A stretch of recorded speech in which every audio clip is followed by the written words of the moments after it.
الشیطان الرجیم بسم الله الرحمن الرحیم. د ټول نه مخکې ستاسو د پریس د ملګرو انتهایی شکریه ادا کوم تاسو رالی موږ له یو ټایم راکړو. د پروني پروګرام په حواله سره زموږ مشرانو چې کومې خبرې وکړې هغه یې ښه په وضاحت سره وکړې او زما خیال دی په هغې کې څه داسې خبره پاتې نه شوه. خو به هر حال زه یوه خبره کوم، موږ ټول سیاسي چې د هرې پارټۍ سره څوک تعلق لري او هغه وایي چې یاره زه سیاست کوم، نو د سیاست مطلب خدمت دی، د عوام خدمت. بس دا نه ده چې یو سړی دی د سیاسي سټیج نه د پردۍ د بلې پارټۍ د مشر تضحیق کوي، د هغه لکه انتهایی دا غلطه خبره ده. یو سړي سره خپله ایجنډه نشته، پکار دا ده چې دی خپله ایجنډه راواخلي او عوام ته هغه وښیي دا زما ایجنډه ده، دا زما د مشرانو کارکردګي ده، دا زما د پارټۍ کارکردګي ده. نو چې د یو سړي سره نه خپله څه ایجنډۍ نه د هغه په 12 کاله 14 کاله ګورنمنټ کې څه داسې کار کړی چې هغه چاته په ګوته کې چې هغه سره هم نه او اخلاقیات وسره هم نه، نو بیا به هغه انسانان څه کوي؟ هغه به راپاسي د سپي کردار به کوي لکه د سپو به په خپل پورې غاپي. نو موږ دې ټول دا کم چې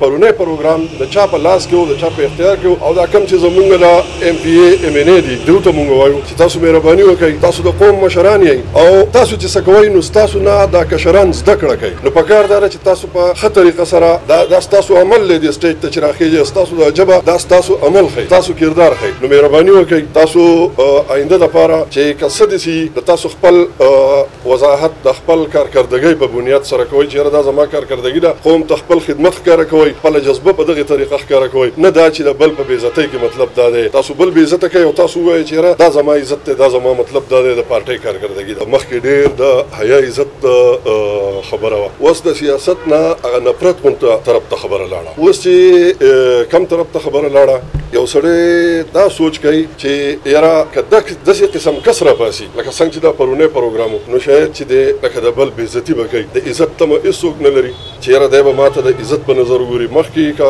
هر څول د هرې پارټۍ کس چې به و کشر به د مشر عزت کوو او هغه مشر به په کشر شفقت کوو. داسې هم نه وه چې که د هرې پارټۍ سره به د چا تعلق و. ډېر د عزت د حیا خلک ول. کله چې دا قام راغلی دی نو دا نشي لکه ټول خراب دی، دا څوک چې پکې د ژبې خاوندان دي دا ژبې کږي دي. پکار دا ده چې دا کم چې د ژبې خاوندان کېږي اوس دوی ته داسې لاره وښیي چې هغه د حیا د عزت وي.